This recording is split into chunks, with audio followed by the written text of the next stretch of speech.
we may know what is the hope that belongs to our call.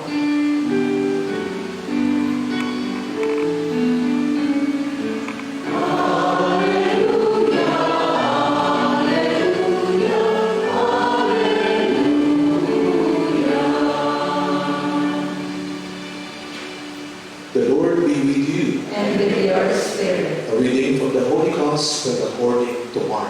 Glory to you, O Lord. As Jesus was passing through a field of grain on the Sabbath, his disciples began to make a path while picking the heads of grain. At this, the Pharisees said to him, "Look, why are they doing what is unlawful on the Sabbath?"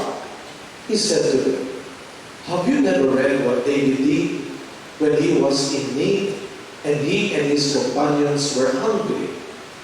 How he went into the house of God when Abiathar was high priest and ate the bread of offering that only the priest could lawfully eat and shared it with his companions. That he said to them, the Sabbath was made for man, not man for the Sabbath. That is why the Son of Man is Lord even of the Sabbath."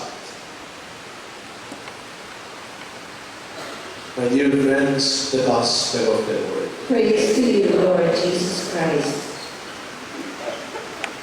Good evening na po sa inyo lahat. Good evening, Father. Let us greet one another. Good evening. Ay pumaulan sa labas. Huwag na po kayo tumingin sa labas. Hihintuin po yan, no? Kaya na tayo pag-umulan, tinitignan pa po na. Hindi naman hihinto yan pag tinignan po rin nyo. Hihinto na naman na. Hihinto rin po yan mamaya. Huwag kayong mag-alala. And we are now on our 6th day of our novena sa ating patron na Santo Niño. And this coming Sunday, it will be a great feast again to celebrate the Santo Niño Festival.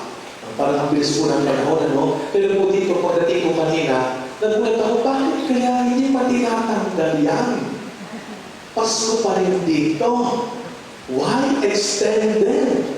The gift of Christmas is extended here in Greenbelt Chapel.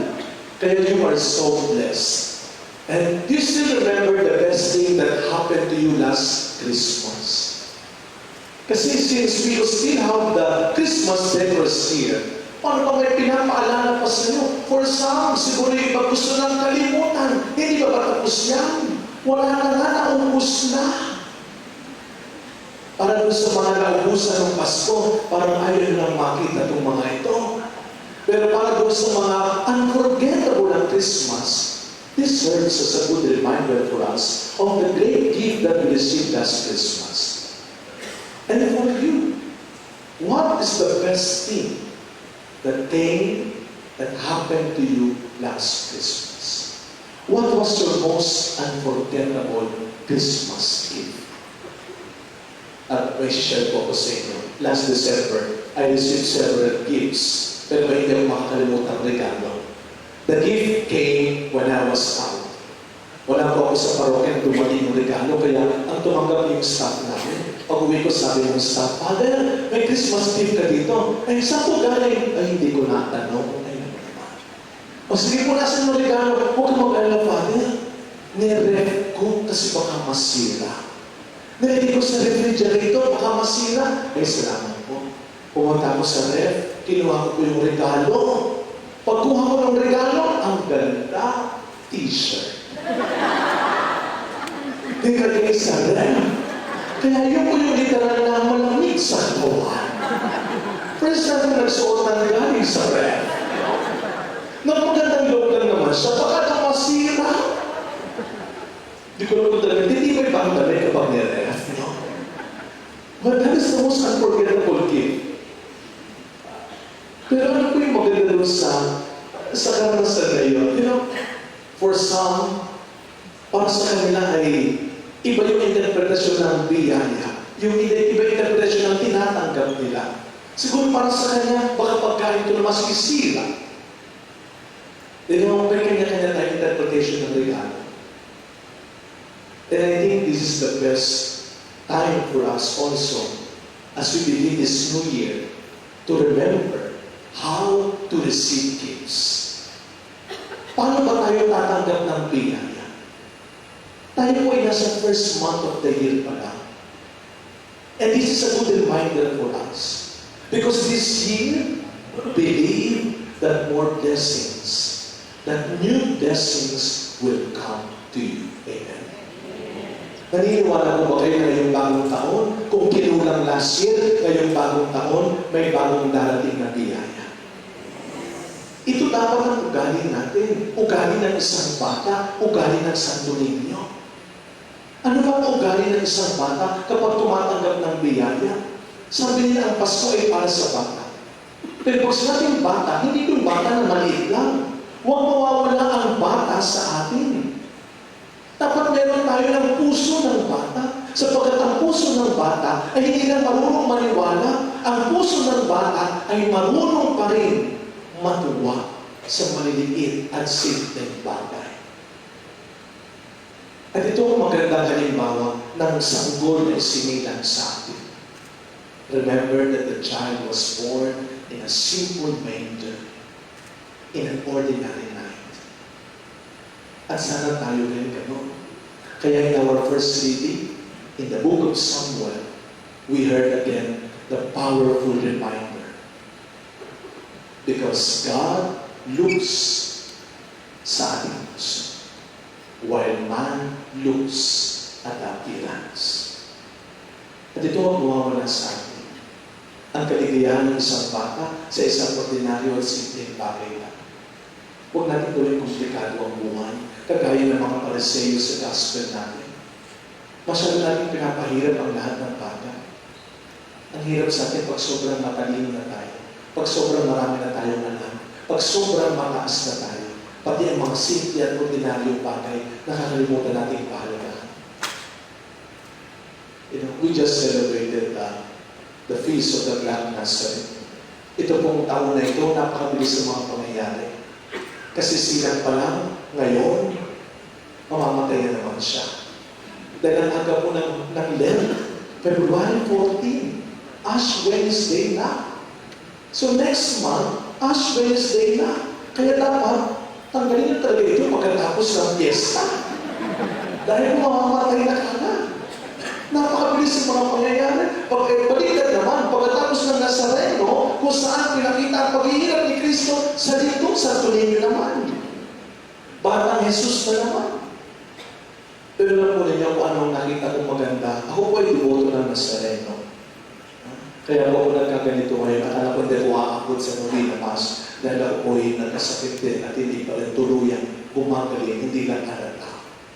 Pero sa Nazareno, pinuhos ko na talaga yung aking natitirang nakaspa. Pero ano po maganda sa mga devoto ng Nazareno? Parang silang bata. Ang kala nila po napaka-brusko nila. Kasi po nakita pagkikita doon sa fiesta, doon po sa posisyon, akala niyo brusko lang. Hindi. Sa panglabas, brusko. Pero anong klase puso meron ng sa totoong devoto? Puso ng bata. Pag ako nagminisa sa Quiapo, minsan tinatanong ko, kailan kaya ako magminisa dito lang at doon ako magsisimba? Para hindi mangyayari yun. Makita mo naging puno sila. At kapag nagsisimba, nagminisa po ako doon, kabisado ko na yung mga lugar ng mga devoto. Kasi marami sa kanila parang binili na ang titulo ng upuan. At lagi silang nandoon. Kahit naman dito yan, ay ganyan din, di ba? Kahit saan simbahan. Pero para sa amin, malaking tulong yan. Alam namin kung wala ka pa. At alam namin kung late ka naman. Pag doon po sa Quiapo, alam ko na yung mga nakapwesto. Minsan, tinatanong ko sila, sabi ko, sister, bakit mo tayo nagpunta dito? Nakuha mo na ba? Hindi pa ka, Father. Bakit mo tayo nagpunta dito? Binigay na ba? Hindi pa ka, Father. At yun ang puso ng isang devoto. Kahit wala pa at hindi pa naniniwala ka. At ang puso ng isang bata, huwag mong papaasahin. Dahil pag sinabi mong bibilan mo, maniniwala siya. Dahil pag sinabi mong pupuntahan mo, maniniwala siya. Dahil pag sinabi mong gagawin mo, maniniwala siya. Kaya sana as we do this novena, they say na kapag nakompleto ang novena, matutupad ang hinihingi mo. Pero tandaan mo ninyo, kahit hindi pa nabubuo ang novena, ang unang binigay ng Diyos sa iyo ay ang matuto kang maniwala. That is the first gift of every novena. The gift of faith, na kahit wala pa, hindi pa, naniniwala. As we continue this celebration, my dear friends, we are here not only to ask for something, but we are here to thank God.